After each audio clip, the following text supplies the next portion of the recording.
Welcome back. आप सभी का स्वागत है आपके अपने ऑनलाइन प्लेटफॉर्म क्लास पे। देखिए, जैसा कि आपको आधुनिक भारतीय इतिहास कराया जा रहा था, तो ये सीरीज आपके लिए बहुत ही महत्वपूर्ण है। आने वाले upcoming UP PCS, UP triple SC का बंदरगाह का एग्ज़ाम है, जूनियर असिस्टेंट का है, एसएससी के एग्ज़ाम चल रहे हैं, अपकमिंग आने वाला है जुलाई में। आपको ये बता दें कि एसएससी सीजीएल के लिए बैच डेडिकेटेड बैच चलेगा। 1 अप्रैल से फॉर्म आ रहा है और 1 जुलाई से उसका एग्ज़ाम भी स्टार्ट है, सीजीएल 2023 का प्रीलिम्स। साथ ही साथ आपको बता दें, हाई कोर्ट की वैकेंसी आने वाली है, उसके लिए इम्पोर्टेंट है। और CUET, इसके लिए बहुत महत्वपूर्ण श्रृंखला है। तो इन सभी के जितने भी स्टूडेंट हैं सबको शेयर करिएगा, वीडियो को लाइक करिए, सब्सक्राइब करिए चैनल को। जितना आप करेंगे, और सही हम आपको बता चुके हैं कि आपके लिए प्रिंट फॉर्म में कई सारे बुक स्टॉल पे जो है आपको हमारी तरफ से प्रिंटेड नोट्स और इम्पोर्टेंट MCQ के रूप में छोटा सा आपको नोट्स दिया जाएगा, फ्री ऑफ कॉस्ट रहेगा। तो वो आपको बता दीजिएगा, अपडेट कर दीजिएगा। तब तक के लिए आप चैनल पर बने रहिए। देखिए, अब स्टार्ट करते हैं। ब्रिटिश शासन का भारतीय अर्थव्यवस्था पर प्रभाव। देखिए, ये बहुत इम्पोर्टेंट है। क्या होता है, जब प्लासी का युद्ध हो जाता है 1757 में, बक्सर का युद्ध 1764 में, तो उसके बाद बंगाल जो काफ़ी समृद्ध था, इस पर अंग्रेज़ों का पूर्ण अधिकार हो जाता है। और उसके परिणाम स्वरूप तो भारतीय अर्थव्यवस्था अधिशेष और आत्मनिर्भरता की अर्थव्यवस्था से औपनिवेशिक अर्थव्यवस्था में परिवर्तित हो गई। फिर क्या होता है, भारत पर शासन करने वाले पूर्व विजेताओं एवं अंग्रेजों के बीच एक महत्वपूर्ण अंतर यही था, ये तो धीरे धीरे भारतीय जीवन का अंग बन गया। वहीं अंग्रेजों ने क्या किया, अंग नहीं बने, सिर्फ अर्थव्यवस्था पर दूरगामी प्रभाव डाला उन्होंने। तो ब्रिटिश औपनिवेशिक अर्थव्यवस्था में जब परिवर्तन किया कुछ, उसका उद्देश्य यही था कि रॉ मटेरियल यहाँ से ले जाना और अपने उत्पादों को भारतीय बाजार में ऊंची कीमतों पर बेचना। अब जैसे आपने देखा होगा, टाइटन की जो घड़ी पहनते हैं आप, तो टाइटन की घड़ी का जो वो पट्टा बनता है ना, वो आपका खादी का होता है। अब देखिए, ऐसे आप खादी कपड़े नहीं खरीदेंगे, लेकिन अमेरिकन और यूके की कंपनी क्या करती हैं, यहाँ का सारा खादी खरीद करके वहाँ बना करके उसको आप ही के सामने डबल ट्रिपल रेट में बेचती हैं। तो टैक्टिक्स होती है मार्केट की ये। चलिए आइए देखते हैं, भारत ने ब्रिटिश उपनिवेशवाद के विभिन्न चरण कौन कौन से। देखिए, उपनिवेशवाद का मूल तत्व आर्थिक शोषण में ही इनका था।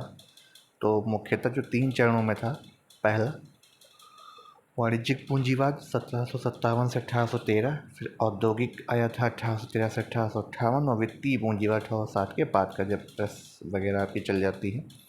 तो उपनिवेशवाद का प्रथम चरण शुरुआत प्लासी के युद्ध के बाद में होती है। ईस्ट इंडिया कंपनी ने भारतीय व्यापार पर पूर्ण रूप से कब्जा कर लिया। अब क्या होता है, उपनिवेशवाद के इस चरण में बंगाल व अन्य प्रांतों से वसूले गए भू राजस्व से बचे हुए हिस्से से कम कीमत पर भारतीय माल को खरीदते थे और अन्य देशों को अच्छी कीमत पर निर्यात करते थे। अब होता गया, 1757 के बाद कंपनी द्वारा भारत से निर्यात किए जाने वाले माल के बदले कुछ भी नहीं लौटाया इन्होंने। अब होता गया है, देखिए ये बताते हैं अर्पित दत्ता जी कि कंपनी ने 1757 और 65 के बीच बंगाल के नवाबों से करीब 40 लाख पाउंड वार्षिक उपहार प्राप्त किया। अब भू राजस्व नीतियाँ हैं, जिसमें हेस्टिंग्स, क्लाइव, इन सब का काफ़ी भूमिका महत्वपूर्ण रहता है। तो ये देखते हैं, पूर्व भारतीय व्यवस्था कृषिजन्य थी, सिर्फ खेतियों पर ही निर्भर रहते थे, जो कि आज भी 1/3 हिस्सा कम से कम निर्भर रहता है। लेकिन अब आपके औद्योगिकरण ज़्यादा हो गया है। तो वही स्टार्टिंग यहाँ से होती है कि गवर्नर जनरल, और उस टाइम भारत के पहले गवर्नर जनरल भी यही थे, वारेन हेस्टिंग्स। 1772 में क्या करते हैं, द्वैत शासन DRK सिस्टम को ख़त्म करके फार्मिंग सिस्टम यानी इजरेदारी प्रथा को शुरुआत भू राजस्व वसूली के लिए की। तो अगर आपसे पूछा जाए, इसे तालुकेदारी व्यवस्था भी कहते हैं, अगर आपसे पूछा जाए इजरेदारी प्रथा किसने स्टार्ट करी थे, तो वारेन हेस्टिंग्स थे। यहाँ क्लाइव के समय में क्या होता था, बंदोबस्त होती थी, बंदोबस्त व्यवस्था। इसको वारेन हेस्टिंग्स ने बढ़ाकर 5 वर्ष कर दिए और उच्चतम बोली लगाने वाले को लगान वसूली का अधिकार मिलता था। 1777 में इसे वार्षिक कर दिया गया था, 5 वर्षीय से वार्षिक पे आ गए थे। अब फिर कार्नवालिस जब आता है तब इसको एक 10 साला बंदोबस्ती कर देता है, जिससे 1793 में स्थायी बंदोबस्त यानी इस्तेमरारी बंदोबस्त में परिवर्तित हो गया। अब देखिए कौन सी व्यवस्था चली थी, उसको फिर क्या नाम दे दिया गया। देखिए, इजरादारी चल करके आपके आगे कैसे आ गई, स्थायी बंदोबस्त। इस व्यवस्था से देखिए जॉन सोर और जेम्स ग्रांट भी जुड़े हुए थे। देखिए बंगाल, बिहार और उड़ीसा में प्रचलित स्थायी भूमि बंदोबस्त जमींदारों के साथ किया गया। इसके अंतर्गत समूचे ब्रिटिश भारत के क्षेत्रफल का लगभग 19% हिस्सा शामिल था। 19%। अब यह व्यवस्था बंगाल, बिहार, उड़ीसा, उत्तर प्रदेश के वाराणसी तथा उत्तरी कर्नाटक क्षेत्रों में लागू थी।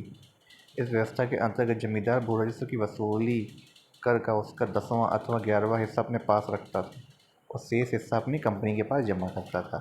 अब इस व्यवस्था के लाभ के रूप में कंपनी को आय का एक निश्चित मिलना तय हो गया था। अब दूसरा क्या होता है, दूसरा लाभ ये था कि जमींदार के रूप में कंपनी को एक ऐसे वर्ग का सहयोग मिला जो लंबे समय तक स्टेबल रहते थे। अब क्या होता है, इस व्यवस्था के अंतर्गत एक सूर्यास्त कानून लाया गया था, जिसके तहत अगर पूर्व आपकी तिथि से 5 तारीख को अगर निर्धारित है आपने अपना कर नहीं दिया, लगान नहीं दिया, तो सूर्यास्त से पहले यदि सरकारी खजाने में लगान नहीं जमा होती तो जमींदारी नीलाम जो है कर दी जाती थी। अब देखिए कितना बुरा कानून था ये। स्थायी भूमि बंदोबस्त के तहत सर्वाधिक लाभ जमींदारों को हुआ और किसानों का सबसे ज़्यादा उत्पीड़न होता था। जैसे आजकल के आपके बीच में जितना प्राइवेटाइजेशन हो रहा है, तो जो प्राइवेट कंपनियां होती हैं उन्हीं को जो ठेके पे जो जितना होता है ठेकेदार को फ़ायदा होता है। तो फिर रैयतवाड़ी व्यवस्था आती है। अब रैयतवाड़ी व्यवस्था में क्या हुआ, भू राजस्व वसूली हेतु लाई गई दूसरी व्यवस्था थी। ठीक है, पहली कौन सी थी, इजरादारी, दूसरी रैयतवाड़ी। इसका जिनको थॉमस मुनरो और कैप्टन रीड को मान जाते हैं। ये क्वेश्चन इंपॉर्टेंट है, पूछा जाता है।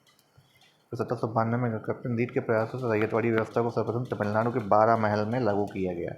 तमिलनाडु के अलावा ये मद्रास में थी, बॉम्बे में थी, पूर्वी बंगाल में थी, आसाम के कुर्ग में कई हिस्सों में लागू करी। इस व्यवस्था के अंतर्गत क्या होता है, कुल ब्रिटिश भारत के भू क्षेत्रफल का 51% हिस्सा शामिल था। रैयतवाड़ी व्यवस्था में कृषक ही भूस्वामी होता था, जिसे भूमि की कुल उपज का 55% से 33% के बीच लगान कंपनी को अदा करना होता था।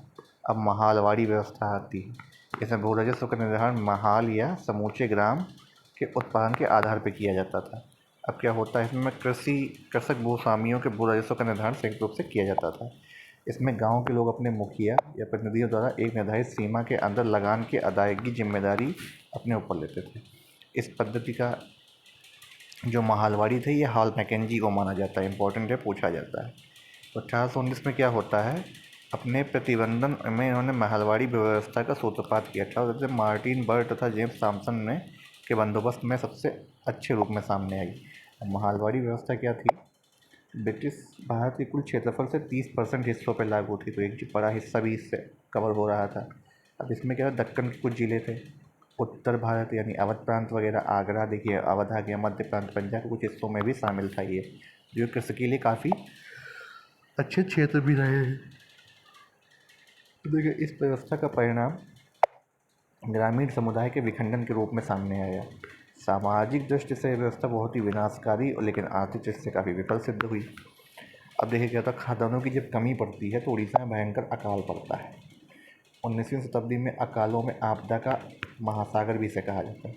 निष्कर्ष ये था कि कृषि के कुछ वाणिज्यीकरण से भारत में बड़ी गरीबी बढ़ती है तो अकाल जो है मौद्रीकरण कर देता है। अब भारत में ब्रिटिश उपनिवेशवाद के प्रथम चरण को स्पेयर ने बोला था खुली और बेसम लूट का काल बोला था। अब अंतिम चरण काफ़ी महत्वपूर्ण था, क्योंकि 1813 में जब चार्टर एक्ट आने लगे थे तो कंपनी के व्यापारिक एकाधिकार को समाप्त कर दिया गया था। अब क्या, अब देखिए दूसरा आपका शुरू होता है यहीं से।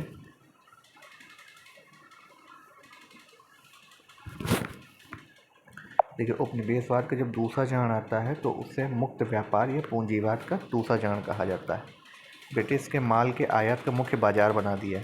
1813 में कंपनी का भारत में व्यापारिक एकाधिकार समाप्त कर दिया और 1830 में कंपनी की समस्त वाणिज्यिक इतिहास गतिविधियों को ब्रिटिश सरकार ने प्रतिबंधित कर दिया था।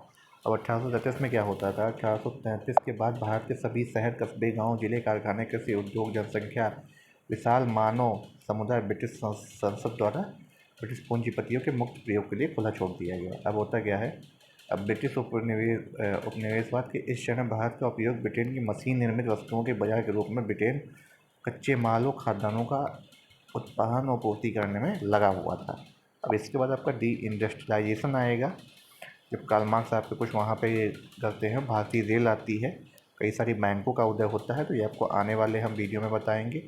इस वाले वीडियो में हमने आपको रैयतवाड़ी और जो ये व्यवस्था बताई है इसको आगे और एक्सप्लेन भी करेंगे। तब तक के लिए आपको चैनल को सब्सक्राइब करना है, वीडियो को शेयर करना है, लाइक कर, तब तक के लिए धन्यवाद।